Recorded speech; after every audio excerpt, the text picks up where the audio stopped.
knitting and crocheting. Now, they were once seen as old-fashioned, but guess what? They are now trending, especially amongst Gen Z and millennials. Now, these crafts are weaving their way into modern lifestyles and even global markets. But what's behind this revival? And why are young people turning yarn into both art and income? Well, the BBC's Lucy Riley tells us more. Once considered a quiet pastime for grandmothers, knitting and crocheting are now enjoying a growing movement among young people.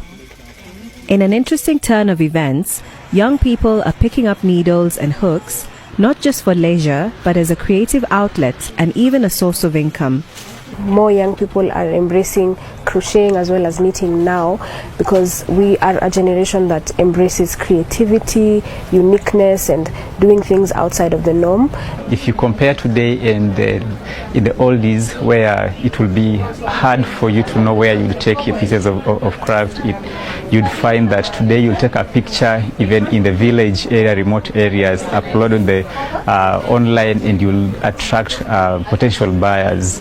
Social media platforms like Instagram and TikTok are filled with reels of colorful yarns, handmade tops and tutorials, turning what was once a niche craft into a global trend. So why now? Crafting offers individuality and a sense of mindfulness and a break from digital overload. I make sure that I key into my originality, because once that fades away, then who am I? Then what am I doing? So for instance, most of the designs that I do have a meaning behind them. I enjoy the design process most about crocheting, as well as seeing a product that I have made come to life, because it starts as an abstract idea and then actualizing it to something that was once just a figment of my imagination to now become something substantial is such a nice and fulfilling feeling. But this isn't just about relaxation.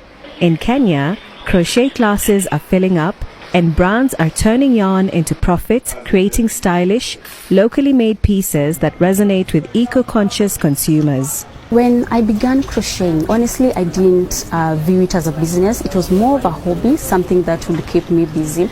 But then as time passed by, I saw the need to transform it into business, because I would post my work online. People used to admire whatever I was posting online. They started ordering some of my pieces, and that's when it hit me that I can actually turn this into a business opportunity.